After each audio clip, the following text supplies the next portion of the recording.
Alors, je vous propose de finir cette conférence avec un dossier d'endocrinologie pure et dure, euh, sur lequel vous avez planché certainement, et je vous propose qu'on le lise ensemble. Il s'agit maintenant d'un homme de 30 ans qui consulte pour infertilité et fatigue depuis plusieurs mois. Il a de plus mal à la tête et il se plaint de sueur. Vous êtes frappé par la morphologie du patient qui a des arcades sourcilières épaisses, un prognatisme, un ventre proéminent, une syphose dorsale. Alors comme il a une infertilité, vous examinez les organes génitaux externes, cet examen est normal. En revanche, à l'examen, vous avez une hypertension artérielle, 160-95 mm de mercure. Vous palpez l'abdomen parce que vous faites un examen complet, comme on doit le faire à l'ECN et dans la pratique. Et vous mettez en évidence une hépatosplénomégalie à la palpation. Par ailleurs, vous avez un tégument infiltré de couleur cireuse. Énoncé court, mais quel est votre diagnostic? Donc, quelle est votre hypothèse diagnostique justifiée? Ça sera la première question. Deuxième question, quels examens vous permettent de confirmer le diagnostic? Troisième question, quels autres examens hormonaux demandez-vous dans le cadre de ce diagnostic? Décrivez l'image suivante. Donc là, nous avons une image que nous reverrons, que vous avez vue et qu'on reverra à la correction dans un instant. Compte tenu de ce que vous montre l'image que nous avons vue, quelles complications craignez-vous? Comment les rechercher? Sixième question, votre patient vous signale qu'il a fait 2 crises de colique néphrétique récemment. Alors là, vous vous dites, mais quel rapport? Quel rapport? Alors, on n'est pas en train de vous faire un dossier transversal à la noix où on a 2 pathologies qui n'ont rien à voir. Il peut s'agir d'un dossier transversal, mais en tout cas, la pathologie dont on va parler ici a un rapport avec ce qui précède. Vous devez en être convaincu. Un bilan phosphocalcique qui a été réalisé donne les résultats suivants. Calcémie 12,65 mmol par litre, c'est une hypercalcémie. Phosphorémie 0,7 mmol par litre, c'est une hypophosphorémie.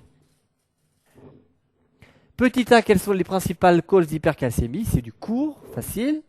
Petit b, quel est l'examen biologique le plus pertinent pour étayer votre diagnostic? Là, on va vous demander de faire un choix. Pas facile. Septième question, le diagnostic d'hyperparathyroïdie primitive est établi.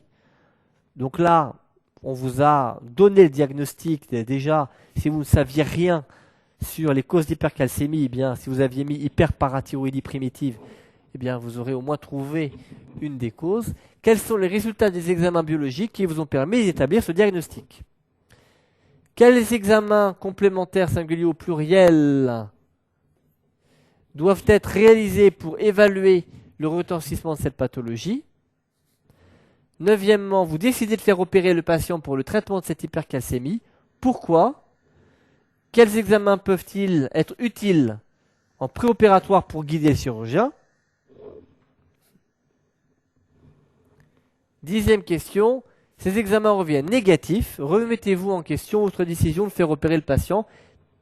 Il y a là un message essentiel auquel il faut penser. J'espère que vous avez tout de suite su répondre à cette question. Sinon, il faut que vous reteniez le message que je vais vous donner tout à l'heure. Et 10e et 11e question, quel diagnostic général suspectez-vous chez ce patient? Autrement dit, là, le message c'est, on a vu qu'il y avait un problème hormonal endocrinien, hypophysaire, on va voir ça. Vous avez vu qu'il y avait une imagerie hypophysaire, donc on est dans l'hypophyse. On a vu qu'il y avait une hyperparathyroïdie primitive. La question c'est un quiz très simple, soit on sait, soit on ne sait pas. Est-ce qu'on connaît une maladie qui associe l'hyperparathyroïdie primitive et l'adénohypophysaire de manière non fortuite? Soit on connaît, soit on ne connaît pas. Quel examen complémentaire demandez-vous pour l'étayer? Bien ça, on verra. Soit on sait, soit on ne sait pas. C'est assez facile également. Alors, quel est le diagnostic? Bien, c'est une acromégalie. On pouvait s'en douter devant un syndrome dysmorphique et une organomégalie. Également des céphalées qui sont liées à l'adénome. Des sueurs qui sont liées également à l'acromégalie et à la sécrétion exagérée de GH, puisque l'acromégalie, c'est une hypersécrétion de GH, l'hormone de croissance. Et puis, on a vu une hypertension artérielle, Je ne l'ai pas coté parce que c'est un petit élément supplémentaire. L'acromégalie donne des hypertensions artérielles secondaires. Donc ça peut s'intégrer dans le tableau, mais enfin, c'est pas ça qui vous donne le diagnostic, encore une fois, mais vous pouvez le mettre dans une telle question, parce que c'est un petit élément supplémentaire, mais les éléments importants, c'était vraiment le syndrome dysmorphique, l'organomégalie et les céphalées et les sueurs, qui sont des éléments très évocateurs également d'acromégalie. Alors, la deuxième partie de la réponse, c'était que c'est possiblement associé à une insuffisance santé hypophysaire.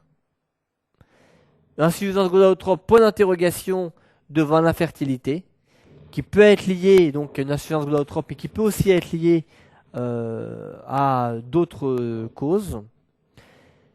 Dans le cadre de l'anneau hypophysaire, on le verra tout à l'heure.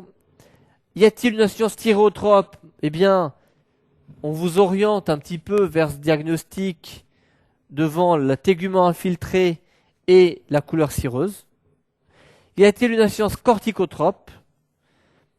Eh bien, on vous orientait peut-être vers cela en vous parlant de fatigue. Cela dit, la fatigue, c'est très peu spécifique, donc on ne peut pas, sur ces éléments-là, dire qu'il y a une insuffisance corticotrope.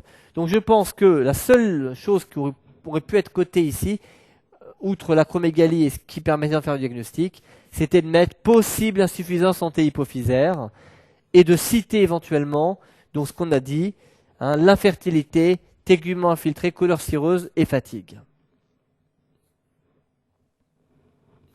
Quels examens vous permettent de confirmer le diagnostic? Donc je rappelle que là on veut poser un diagnostic d'acromégalie. Eh bien, pour poser ce diagnostic, il y a très peu d'examens finalement. Premier examen, c'est hormonal. N'oubliez jamais qu'en endocrinologie, on commence par doser les hormones. Si les hormones sont anormales, on va vers l'imagerie. Donc là, il fallait faire une GH de base et surtout lors de l'AGPO. Alors c'est quoi l'AGPO? Eh bien, on donne du glucosé au patient. On donne du glucose au patient, du sucre au patient. Et normalement, la GH doit être freinée.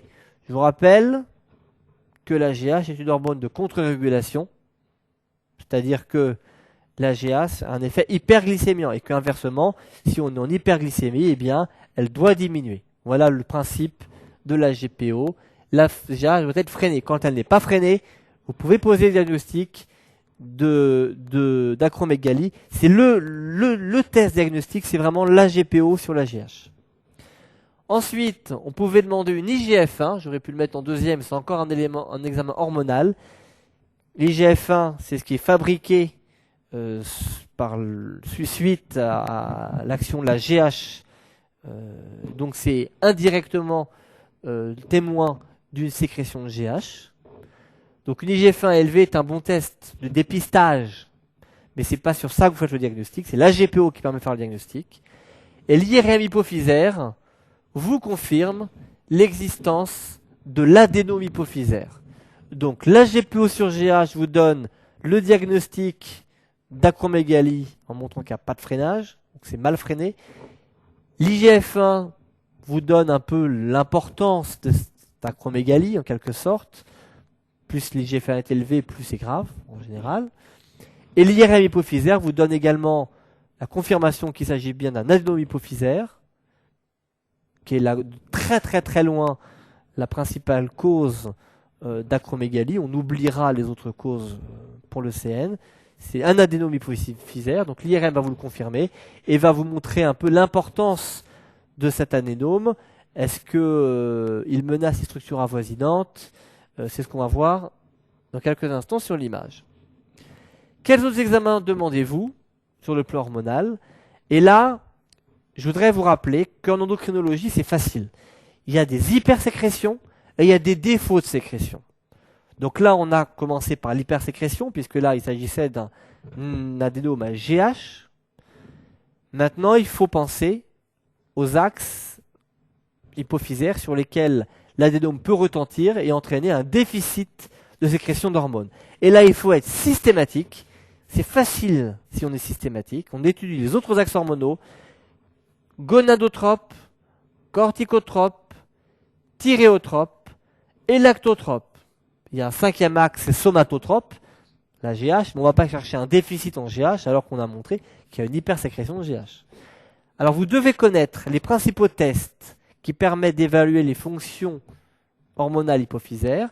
Pour la gonadotrope, c'est une testostérone de base, une FSH et une LH. Vous connaissez les principes.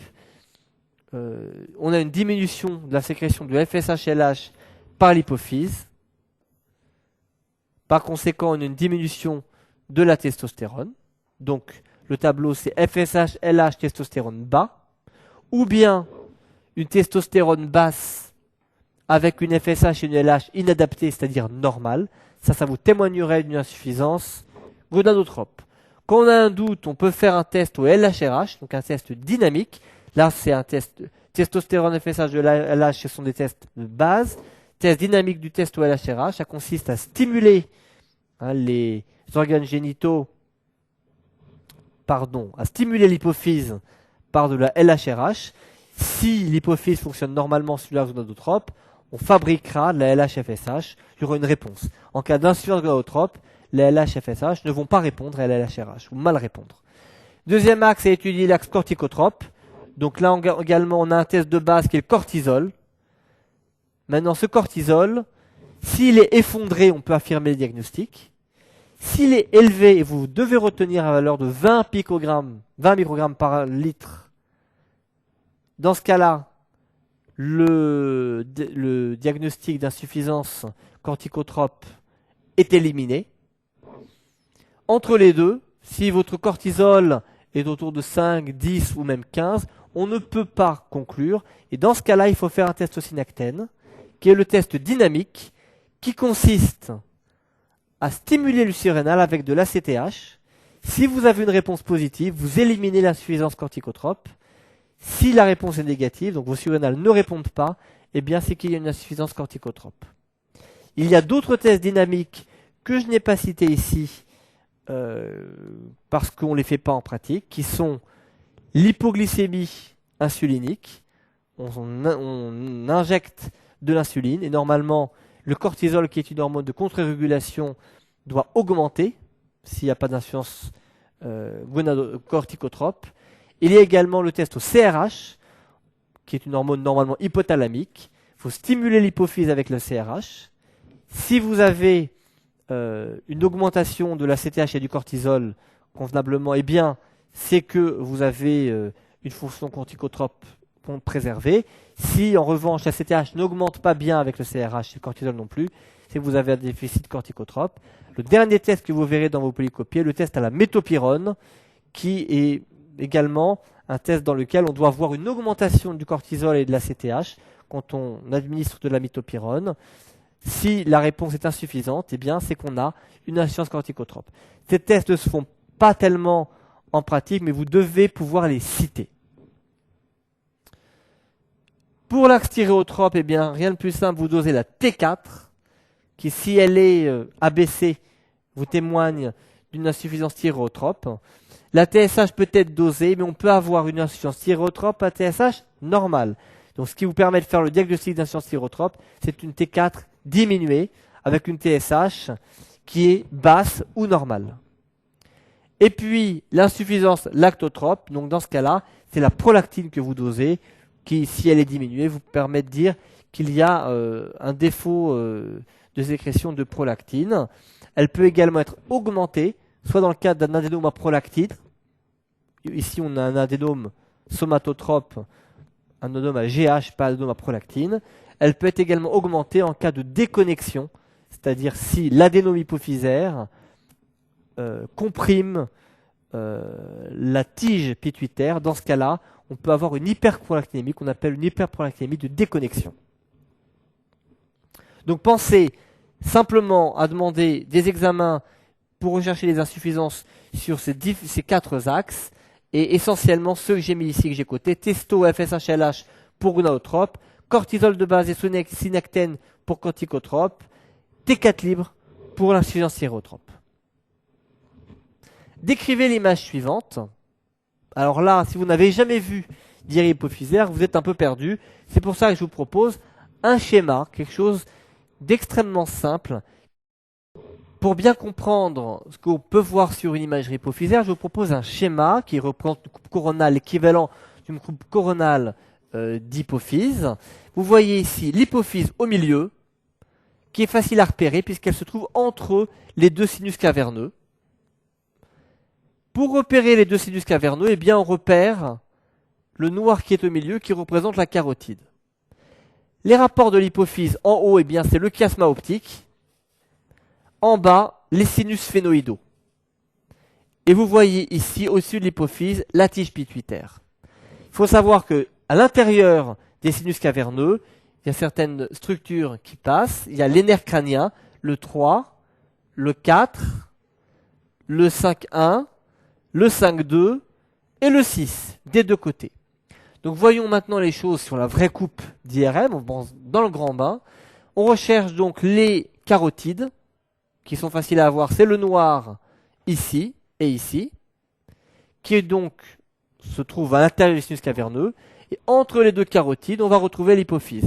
Une hypophyse saine, normalement, serait délimitée ici par ces deux lignes. Vous voyez donc qu'elle n'est pas saine et qu'il s'agit d'un adénome hypophysaire qui s'étend vers le haut, qui est très proche du chiasma optique, que vous voyez ici en vert. Et vous voyez également que l'adénome hypophysaire se prolonge vers le côté et qu'il entoure, on peut dire, le sinus caverneux droit. Donc, la description qu'il fallait donner est la suivante. Il s'agit d'une IRM hypophysaire sans injection de gadolinium, en coupe coronale, qu'elle vous montre une image de macroadénome, bien sûr hypophysaire, qui soulève, ou qui affleure, ou qui soulève, on pouvait quasiment dire ici, le chiasma optique, avec une invasion où ça entoure ou ça envahit le sinus caverneux droit, et une invasion, on l'a vu tout à l'heure, du sinus phénoïdal à cet endroit-là, vers le bas. Donc pensez toujours devant une imagerie hypophysaire à dire que vous voyez un adénome, si vous le voyez, et à parler, même si on ne vous demande pas, des rapports avec le chiasma, les sinus caverneux et les sinus phénoïdaux. Question 5. Plus facile que l'imagerie. Compte tenu de ce que vous montre l'image, quelles complications craignez-vous? Comment le rechercher? Eh bien, on craint l'atteinte du champ visuel puisque, on a dit, l'adénome monte vers le chiasma. Pour ça, on fait un champ visuel de Goldman. On craint une atteinte du sinus caverneux droit, puisque je vous l'ai dit, ça envahit, ça entoure, ça envahit le sinus caverneux droit. Donc c'est tout simplement une recherche clinique des atteintes des nerfs crâniens. Et là, c'est du court. Il faut savoir, je vous l'ai dit, que dans le sinus caverneux passent les nerfs 3, 4, 6. Donc on recherche des troubles oculomoteurs et on recherche des troubles de la sensibilité du visage, puisque la sensibilité du visage est liée au nerf 5 qui passe en partie dans le sinus caverneux. Les points à retenir à ce niveau, avant de passer à la suite, c'est, devant un bilan d'adénome hypophysaire, on cherche toujours des signes d'hypersécrétion, des signes d'insuffisance, on les a vus tout à l'heure, des signes morphologiques, c'est-à-dire l'IRM hypophysaire, on précise les rapports, je l'ai dit, de l'adénome avec les structures avoisinantes, et notamment donc les rapports visuels, et les rapports visuels sont également évalués par le champ visuel. Donc 4 choses systématiques: l'hypersécrétion, l'insuffisance associée, la morphologie avec l'IRM hypophysaire et le visuel avec un champ visuel, surtout si c'est un macroadénome. Ensuite, après avoir fait le bilan lui-même, il faut penser, c'est redondant avec ce que j'ai dit, mais quand on pense adénome, on pense bilan et on pense complications. Les complications de l'adénome, c'est l'insuffisance antéhypophysaire. Donc c'est redondant avec ce que j'ai dit, penser systématiquement à faire un bilan des insuffisances. Et ces insuffisances peuvent être liées à plusieurs choses. Soit fonctionnelles. Si par exemple vous avez une hyperprolactinémie, eh bien ça peut entraîner une diminution de la sécrétion FSH-LH. Donc on a une insuffisance gonadotrophe secondaire à l'hyperprolactinémie. Deuxième possibilité pour les insuffisances, c'est directement l'envahissement des cellules hypophysaires. Par exemple, vous avez un adénome à GH qui comprime les cellules avoisinantes et qui vont entraîner une insuffisance gonadotrope ou thyréotrope par compression. Troisième possibilité, vous avez une compression de la tige pituitaire qui interrompt les relations entre l'hypothalamus et l'hypothalamique. Donc vous avez en quelque sorte une insuffisance hypothalamique qui va se développer en raison de la compression de la tige pituitaire. Donc dans les complications, il y a l'insuffisance hypophysaire, il y a ensuite l'envahissement des structures avoisinantes, on l'a vu. Troisième complication gravissime qui est une urgence absolue, l'apoplexie hypophysaire, qui survient soit dans un contexte de nécrose hémorragique, soit d'hémorragie d'adénome. Il faut la suspecter systématiquement chez un patient ou une patiente qui a un adénome hypophysaire et qui a de façon brutale des céphalées, des troubles visuels, voire un véritable tableau d'hypertension intracrânienne. Donc quand on pense hypophyse, on pense à un bilan et on pense à complications. Les différents adénomes qu'on peut rencontrer, eh bien, ça peut être des adénomes lactotropes, adénome à prolactine, corticotropes, qui donneraient donc des hypercorticismes, un excès de fabrication d'hormones de glucocorticoïdes, hormones somatotropes, c'est le dossier d'aujourd'hui, adénome gonadotrope, qui sera asymptomatique en général, mais donc qui se met en évidence en montrant qu'il y a une hypersécrétion de FSH-LH, et puis c'est l'anatomopathologie qui nous montre que c'est le gonadotrope qui ont entraîné la fabrication de l'adénome. Et enfin, donc l'adénome somatotrope qui apparaît 2 fois ici, c'est une erreur. Donc lactotrope, corticotrope, somatotrope et gonadotrope, voilà les adénomes hypophysaires que vous pouvez rencontrer, en sachant que certains peuvent également ne rien sécréter, et donc seront un diagnostic d'imagerie, et confirmé à l'anatomopathologie si un jour vous devez opérer le patient. Devant une suspicion d'adénome hypophysaire, on fait des tests de base, on les a vus, mais je vous les rappelle ici. Prolactine, FSH, LH, oestradiol, testostérone, T4, IGF-1. Donc si vous avez un adénome et que vous ne savez pas de quoi il s'agit, on fait d'abord des tests de base, et on fait ensuite éventuellement des tests dynamiques, avec le synactène sur le cortisol, donc à la recherche d'une insuffisance corticotrope, LH-RH sur FSH-LH à la recherche d'une insuffisance gonadotrope, HGPO sur GH à la recherche d'une hypersécrétion de GH, TRH sur prolactine TSH, ça c'est un peu plus anecdotique, on les fait beaucoup moins aujourd'hui, ils permettent de rechercher un adénome à prolactine, de chercher des arguments pour l'adénome à prolactine, ou encore pour un adénome thyréotrope, ou encore pour chercher une insuffisance thyréotrope. Si vous stimulez avec la TRH l'hypophyse, eh bien, dans l'insuffisance thyréotrope, la TSH ne répond pas. Cela dit, c'est pas un test que l'on fait maintenant de façon régulière, c'est pour ça que je vais assez vite là-dessus. Et enfin, le test au LHRH sur FSH-LH, qui vous permettrait de rechercher de façon fine une insuffisance gonadotrope. Donc pensez au mot-clé test de base et au mot-clé test dynamique. Je n'ai pas cité ici les tests qui concernent l'hypercorticisme, qui consiste à faire des tests de freinage du cortisol. Il y a des tests de freinage minute qui consistent à administrer du cortisol une fois à minuit et à doser le cortisol le matin et à voir si ça a bien freiné. Il y a des tests de freinage fort que je ne veux pas développer ici parce que je pense qu'ils doivent faire l'objet d'un dossier à part entière. Le prolactinome, je vous en dis quelques mots simplement parce que c'est l'adénome hypophysaire probablement le plus fréquent, donc ça peut tomber. Ça se révèle par des spanioménorrhées, une aménorrhée, galactorrhée, stérilité, donc tous les troubles gynécologiques. La prolactine prolactine dans le sang vous permet d'en faire le diagnostic. Sachez que le taux est corrélé à la taille de l'adénome. Quand on a une prolactine au-delà de 200 nanogrammes par millilitre avec un macroadénome, eh bien, on peut poser le diagnostic de macroadénome à prolactine. En revanche, si la prolactine est modérément élevée alors qu'on a un macroadénome, probablement qu'il s'agit d'un adénome d'une autre cause, un adénome corticotrope par exemple, avec une déconnexion. Je vous rappelle que la déconnexion de la tige pituitaire, donc la compression de la tige pituitaire, entraîne une hyperprolactinémie. Eh bien, si vous avez un énorme adénome et que paradoxalement la prolactine n'est pas très élevée, c'est probablement pas l'adénome à prolactine, mais plutôt un adénome d'une autre cause qui entraîne une petite hyperprolactinémie de déconnexion.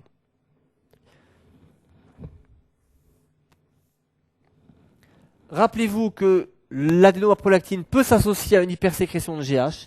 C'est pour ça qu'il faut vraiment le rechercher avec les tests appropriés. Donc IGF-1 systématique et au moindre doute une AGPO sur la GH, qui est, je vous répète, le test diagnostic de l'hypersécrétion de GH. Et le traitement médical, le traitement du macroadénome, c'est avant tout un traitement médical. On ne se précipite pas à opérer un adénome à prolactine. Les adénomes à prolactine peuvent fondre littéralement, rapidement, avec un traitement, les agonistes dopaminergiques, qu'on appelle le Parlodel ou encore le Dostidex, qui sont les traitements utilisés aujourd'hui. Ça, c'est pour le traitement du macroadénome.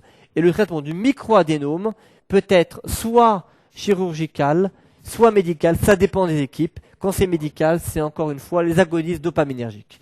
Donc voilà ce que je voulais vous dire sur le prolactinome, qui est une tumeur, un adénome fréquent et qui peut tomber potentiellement à l'ECN. Sixième question, on revient à la suite du dossier. Votre patient vous signale qu'il a fait 2 crises de colique néphrétique récemment. Un bilan phosphocalcique a été réalisé et donne les résultats suivants. Calcémie 2,65 mmol par litre, phosphorémie 0,7. Donc on a hypophosphorémie. Là, vous n'avez qu'à vous faire guider par la question. Question de cours, quelles sont les principales causes d'hypercalcémie? Alors là, retenez qu'il y en a 2 grandes qui sont l'hyperparathyroïdie primitive et le myélome. Ces 2 causes représentent 85% des causes d'hypercalcémie. Quand vous parlez d'hyperpara, vous devez penser à 2 choses. Vous devez penser à adénome parathyroïdien et vous devez penser à hyperplasie des parathyroïdiennes. Dans le premier cas, eh bien, c'est une boule d'un adénome parathyroïdien. Dans le deuxième cas, c'est les 2 parathyroïdes qui sont malades. Le myélome, donc, est la deuxième grande cause. Ensuite, vous avez des causes telles que l'intoxication à la vitamine D ou à la vitamine A. Les granulomatoses, comme la sarcoïdose, peuvent donner des hypercalcémies. Et puis, bon, de façon un peu moins importante, l'immobilisation prolongée. Il y a d'autres causes d'hypercalcémie, mais beaucoup plus anecdotiques. Quel est l'examen biologique le plus pertinent pour étayer vos diagnostics? Je vous rappelle que vous êtes dans un cas d'hypercalcémie avec hypophosphorémie. Et ça va faire tilt dans votre tête. Hypercalcémie, hypophosphorémie. Est-ce qu'il ne s'agirait pas d'une hyperparathyroïdie? La suite de l'énoncé vous le dit, de toute façon, vous le savez. Maintenant, à ce stade-là, vous devez déjà l'évoquer. Et l'examen le plus pertinent, c'est la PTH. PTH, le fragment 1,84, qui, s'il est élevé ou normal, alors que la calcémie est élevée, vous permet de faire le diagnostic d'hyperparathyroïdie. On le voit là. Donc le diagnostic d'hyperparathyroïdie est établi. Qu'est-ce qui vous a permis de le faire, ce diagnostic? C'est ce que je vous disais à un instant. C'est qu'il y a une hypercalcémie et que la PTH est inadaptée, c'est-à-dire qu'elle est normale ou élevée. Normalement, en cas d'hypercalcémie, chez quelqu'un de normal, qui n'a pas d'hyperpara, la PTH doit baisser. Et puis hypophosphorémie. Donc c'est le tableau hypercalcémie, hypophosphorémie, avec PTH inadapté qui vous permet de faire le diagnostic. Quels examens, ou singulier au pluriel, complémentaires doivent être réalisés pour évaluer le retentissement de cette pathologie? On est dans un cas d'hypercalcémie, et on sait que l'hypercalcémie, ça peut toucher quoi? Ça peut toucher les os. L'hypercalcémie peut être associée à des anomalies des os, l'ostéoporose, ça peut être associé à des anomalies rénales et des voies urinaires. Donc il faut demander une calciurie qui n'est pas proprement parlé un examen du retentissement, mais je l'ai quand même mis dans cette question. Si vous ne l'avez mis nulle part, il faut que ça apparaisse quelque part dans le dossier d'hyperparathyroïdie. La créatininémie qui peut témoigner d'une insuffisance rénale dans le cas d'une hypercalcémie ancienne qui peut entraîner une néphrocalcinose, une insuffisance rénale.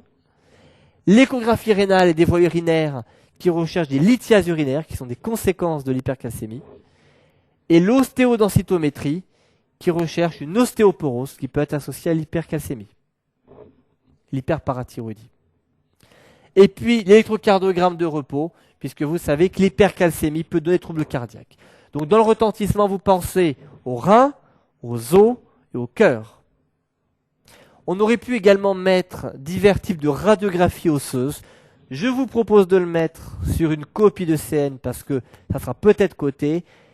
Aujourd'hui, l'ostéodensitométrie est l'examen qu'on demande systématiquement. Les radiographies osseuses sont un peu moins demandées dans le contexte d'une hyperparathyroïdie, mais mettez-le tout de même au cas où ça faisait partie de la grille. Neuvièmement, vous décidez de faire opérer le patient pour le traitement de cette hypercalcémie. Pourquoi ? Alors là, ça peut paraître une question un peu farfelue. Vous pourriez dire, il a une hypercalcémie, je le traite. Eh bien, derrière cette question, il y a un message. C'est qu'on ne traite pas toutes les hyperparathyroïdies, chirurgicalement en tout cas.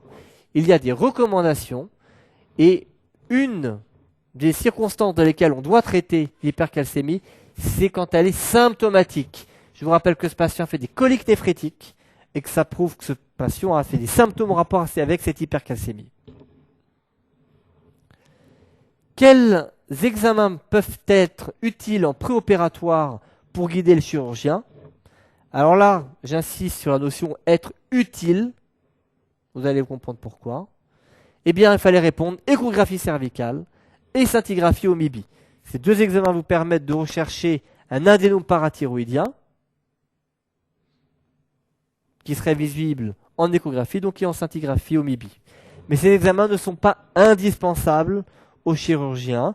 C'est pour ça que je dis bien, ils peuvent être utiles. Il y a des équipes qui ne pratiquent aucun examen complémentaire pour visualiser les parathyroïdes en préopératoire. Donc vous devez connaître les examens utiles, mais en précisant éventuellement que ces examens ne sont pas forcément indispensables. Ces examens reviennent négatifs, donc ce qui veut dire que l'échographie n'a rien trouvé, n'a pas trouvé d'adénome parathyroïdien, la scintigraphie est normale. Remettez-vous en question votre décision de faire opérer la patiente. Si oui, pourquoi? Sinon, en quoi consistera l'intervention? Eh bien, ça rejoint ce que je disais avant. Le diagnostic d'hyperparathyroïdie est posé définitivement. Il passe sur une hypercalcémie, il a une PTH inadaptée, il a une hyperparathyroïdie. Le fait d'avoir des examens d'imagerie normaux ne remet pas en question le diagnostic et il faut opérer le patient s'il y a une indication opératoire. L'indication, je vous ai dit, c'est que c'était symptomatique et donc il faut opérer. La normalité de ces examens ne remet pas en question le diagnostic. La décision opératoire est maintenue. Vous voyez que c'est là l'essentiel des points. Cervicotomie exploratrice des 4 parathyroïdes. Donc ça, c'est le traitement qui sera fait et qui justifie qu'il n'y a pas finalement d'examen obligatoire à faire. C'est que de toute façon, le chirurgien doit examiner les 4 parathyroïdes pour rechercher s'il s'agit d'un adénome. Dans ce cas-là, c'est une exérèse de l'adénome. Ou s'il y a une hyperplasie, c'est-à-dire qu'il ne trouve pas d'adénome mais il a 4 parathyroïdes hyperplasiques. Dans ce cas-là, on fait une parathyroïdectomie subtotale, on laisse un tout petit peu de parathyroïde qui permettra de laisser une sécrétion naturelle de PTH et on enlève le reste donc des parathyroïdes. Quel diagnostic général suspectez-vous chez ce patient? Quel examen complémentaire demandez-vous pour l'étayer? Donc là, soit on sait, soit on ne sait pas. Il faut regrouper la première partie de ce dossier qui concernait un acromégalie, un adénome hypophysaire, et la deuxième partie de ce dossier qui concernait une hyperparathyroïdie. Et si vous vous en rappelez, mais ce n'était pas beaucoup de points dans cette grille, eh bien, on peut regrouper ces deux pathologies dans le cas des NEM, et particulièrement des NEM1, qui sont les endocrinopathies multiples, et qui peuvent donc comporter et une hyperparathyroïdie et un adénome hypophysaire. Et on sait aujourd'hui qu'il y a un gène dont une mutation est connue et responsable de cette NEM1, c'est le gène de la ménine. Donc, quand on arrivait au bout du dossier, eh bien, on pouvait encore grappiller ces 5 points. Je vous l'accorde. Bon, il faut avoir de bonnes connaissances en D3, même en D4, pour penser à ce diagnostic. Mais de toute façon, vous n'étiez pas obligé réellement de connaître ce diagnostic de NEM pour faire les deux parties de ce dossier qui finalement étaient indépendantes. Alors, quelques éléments sur les causes d'hyperparathyroïdie. Sachez qu'elles peuvent être donc sporadiques ou familiales. Quand elles sont familiales, eh bien, le plus souvent, elles s'intègrent dans le cadre d'une NEM. Alors ça peut être une NEM 1, comme on l'a vu aujourd'hui, ou bien dans le cadre d'un type 2. Alors la NEM 1, qu'est-ce que ça regroupe? Ça peut regrouper une hyperparathyroïdie, des anomalies des tumeurs du pancréas, comme un insulinome par exemple, et une tumeur hypophysaire comme un adénome. Le type 2, ça peut regrouper des anomalies, un cancer de la thyroïde, un cancer médulaire de la thyroïde, une hyperparathyroïdie et un phéochromocytome. Vous vous rappelez de ça avec ce petit moyen mnémotechnique, papa et tir parfait. Papa et tir parfait. Papa hyp, c'est le type 1. Tir parfait, c'est le type 2. Donc le plus souvent quand c'est familial, c'est dans le cadre des NEM. Plus rarement, il y a des formes familiales d'hyperparathyroïdie familiale isolée. Vous savez que l'hyperparathyroïdie peut être secondaire à une insuffisance secondaire, à une hypocalcémie, ça manque ici, ou tertiaire dans le cas d'une insuffisance rénale évoluée. Donc retenez, l'hyperpara peut être primaire, secondaire ou tertiaire. Je vous dis ça parce que lorsque vous posez le diagnostic, quand vous donnez le diagnostic, c'est très important de mettre derrière s'il s'agit bien d'une hyperparathyroïdie primitive. Ce que vous pouvez avoir comme dossier, c'est une hyperparathyroïdie primitive. Et n'oubliez pas de mettre le mot primitive ou primaire derrière. Alors je vous ai dit tout à l'heure qu'il y a des critères d'intervention pour décider si on intervient donc sur une hyperparathyroïdie. Ces critères d'intervention sont à peu près consensuels. On traite tout patient symptomatique, colique néphrétique, fracture liée à l'ostéoporose. Donc c'était le cas dans ce dossier. Tout patient âgé de moins de 50 ans avec une hyperparathyroïdie, donc théoriquement, doit être opéré. Lorsque la calcémie est importante, au-dessus de 2,75 mmol par litre ou 110 mg par litre. Lorsqu'il y a une calciurie importante, au-dessus de 400 mg par 24 heures ou 10 mmol par 24 heures. Vous comprenez maintenant pourquoi tout à l'heure, je vous avais demandé de mettre la calciurie quelque part. C'est parce qu'il faut la doser, ça va être un élément qui orientera dans certains cas vers le traitement.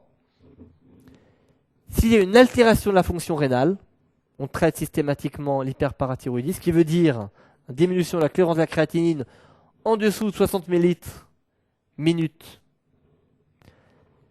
Lorsqu'il y a une ostéopénie sévère, donc l'osteo-densitométrie est importante, c'est elle qui vous donne le T-score, et quel que soit le site qui est atteint par l'ostéopénie, s'il y a une ostéopénie, il faut sévère, il faut intervenir chirurgicalement.